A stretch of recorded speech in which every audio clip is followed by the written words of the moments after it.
Welcome in everyone and welcome to the Cup of Tea channel. So this video is going to be going over the campfire chats which will be happening in early October of this year in time for season 2, the Season of Blood, which will be out on October 17th. Rod Ferguson, the general manager of the Diablo 4 team, came out with a tweet saying, "So much stuff in Diablo 4 season 2 that Pez Radar will need to host 2 deep dive live streams to cover it all. Hashtag Season of Blood." Pez Radar, also known as Adam Fletcher, came out with the response, "It is quite a lot. I expect both streams to be around 2 hours." So after those tweets went out, the player base did come back with some positive as well as negative and some skepticism in terms of what the campfire chat is going to bring us, because the fact that you're going to be doing 2 campfire chats that are going to be 2 hours each is quite the statement. As when we had our first seasonal campfire chat for the season of Malignant, it was only 1 hour 40 minutes, as well as the additional emergency campfire chat where they had to correct a lot of the issues the players addressed about the season, as well as reverting some of the changes they put into the game, as well as buffs for characters, as well as mechanics in the game such as crowd control. So with this video, we're going to go over possible ideas that they could be introducing for the campfire chats in terms of what's going to be taking up the majority of the chunk for each stream. And we're going to start things off from a tweet back in August 25th from Fatal Shot in response to Rod Ferguson saying, "Rod, will you guys do a campfire chat over season 2 about vulnerability, crit damage, overpower changes so we can get an idea what you're thinking in advance? Maybe talk about the changes for resistances also." Rod Ferguson came back with a response saying, "Yes, season 2 deep dive at the start of October." And at Gamescom, when they announced season 2, they gave us a bit more information of what's going to be installed for season 2, and one of them was the status effects updates, where they're going to be updating the elemental resistance systems, where they're going to be working and functioning a lot more better. In terms of what they're going to be doing for that, they're going to obviously discuss that during the campfire talks in a lot more detail, what works, what didn't work, the whole process behind it. And then obviously the vulnerable, overpower and critical strike damage updates. Obviously playing a barbarian, and probably for the other classes as well, vulnerability and critical strike damage was pretty much your bread and butter in terms of stats. Overpower was a stat that wasn't really looked upon, as well as lucky hit for sorcerers as well. So obviously they're going to talk about what changes they are going to be implying for that update, but additionally what's going to make it more desirable to pick these other stats as well for your builds, creating a bit more variety. So that's something exciting to look forward to, but obviously that's going to take a decent hour of one of the live streams at least, if not all,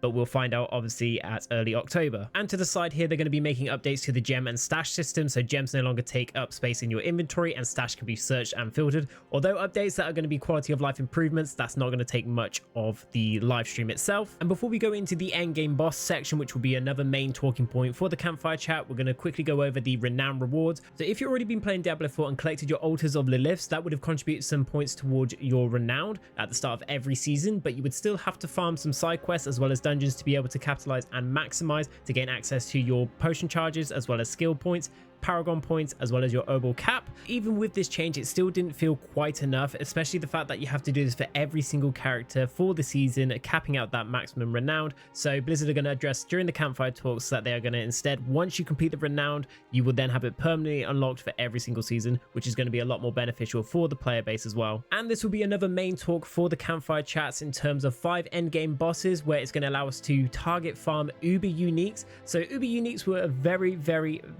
rare drop in terms of the game. Even all the times that I've been farming on Diablo 4, I've not had the luck to. In terms of other people, I've not come across anyone. I have seen certain streamers that have clips of like one person with an uber unique, which was for the grandfather. So in terms of trying to get these, it was a very low chance. So this is going to give us the opportunity to be able to get these items and then change our builds up a lot more and really feel that power spike with these drops. But in terms of the new and returning bosses, so one of them obviously is going to be this vampire chap over here. I'm going to call him Dave, and Dave will be one of the main encounters for the boss fights. But additionally, for the returning bosses, we may have some campaign bosses returning as well, such as Andariel, Maiden of Anguish. But obviously Astaroth had a really cool setting in terms of mechanics as well as environment, as that was a really fun encounter in the game, and it would be such a shame if they didn't bring it back. But in a previous campfire chat, they did say he is going to be making a return at some point.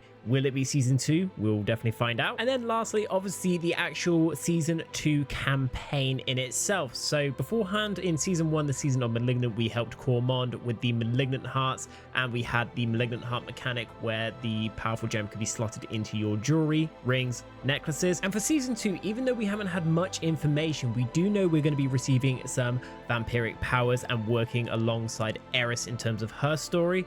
In terms of what the vampiric powers are, will this be another item for our weapons? Will it be for jewelry again, or will it be a talent tree in itself? We do not know. And in terms of how to progress it, we'll find out a little bit more about that as well. In terms of how long this is going to be, I feel like it's going to be another short one. Just like the season of Malignant Woods, you just followed a small quest line, and then once it was done, you just had the mechanic and you would farm it in that aspect. But it could be something completely different and something new and fresh, which I'm looking forward to. And obviously, we'll find out at the start of October. So it's definitely going to be interesting to see how they're going to space out this information for 2 streams and 2 hours on each of them. But we'll definitely find some more information in October. But until then, we're going to wait and see what they're going to say, and we're going to do a video covering everything that they're going to be talking in the Campfire chats. So until then, don't forget to like, comment, and subscribe to the channel. And I also stream on Twitch as well, so be sure to go and find twitch.tv/Cuppa__T, and I'll see you over there. And until then, I'll see you in the next video.